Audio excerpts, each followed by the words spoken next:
O candidato do PSL à presidência passou o dia no Rio. Ele disse que vai compor todo o ministério com critérios técnicos e de competência. O candidato defendeu também uma reforma política com o fim da reeleição. Jair Bolsonaro saiu de casa por volta das 10 da manhã. O único compromisso na agenda de hoje foi a gravação de programas do horário eleitoral gratuito no rádio e na TV. Depois de gravar, o candidato do PSL deu entrevista e falou sobre as propostas que tem para a educação. Você tem que restabelecer a autoridade do professor em sala de aula. Você tem que ter um currículo voltado para formar um bom profissional no futuro. 70% da garotada lá da nona série do ensino fundamental não sabe fazer uma regra de 3, não sabe interpretar um texto e tem dificuldades para responder perguntas básicas sobre ciência. Tem que mudar isso daí. Não é fácil? Não é. Para implementar as propostas, Jair Bolsonaro disse que o ministro da Educação e todo o primeiro escalão do governo vão ser escolhidos por critérios técnicos, sem a interferência de partidos políticos. Tem que ser alguém que entenda aquele assunto, assim como na defesa vai ter um oficial general de 4 estrelas. No Itamaraty, alguém do Itamaraty.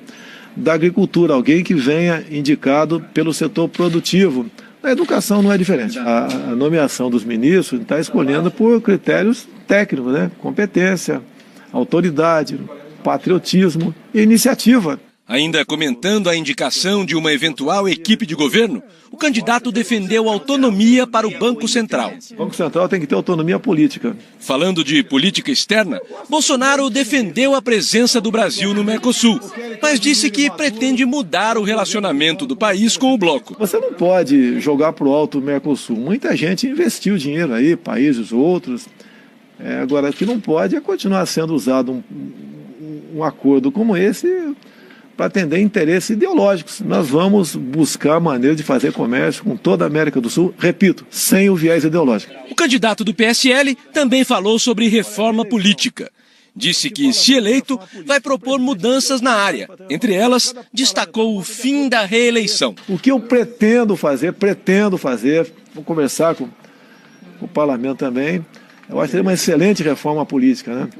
Você acabar com o instituto da reeleição, no caso começa comigo, se eu for eleito, e diminui um pouco, em 15%, 20%, a quantidade de parlamentares. E também nós temos um sistema eletrônico de votação confiável, que possa ser auditado. Eu acho que dessa forma já ajudaria muito a reforma política. Depois da entrevista, Jair Bolsonaro voltou para casa, na Barra da Tijuca, zona oeste do Rio, onde passou o restante do dia descansando. A Polícia Federal pediu à Justiça a prorrogação do prazo para a conclusão do segundo inquérito que investiga o atentado sofrido pelo candidato Jair Bolsonaro do PSL. Esse segundo inquérito analisa se houve coautoria no crime, com a participação de terceiros ou de grupos criminosos. No primeiro inquérito, a PF concluiu que Adélio Bispo de Oliveira agiu sozinho quando atingiu Bolsonaro com uma facada no abdômen. A Justiça ainda não se pronunciou sobre o pedido. Manifestantes protestaram contra o candidato Jair Bolsonaro.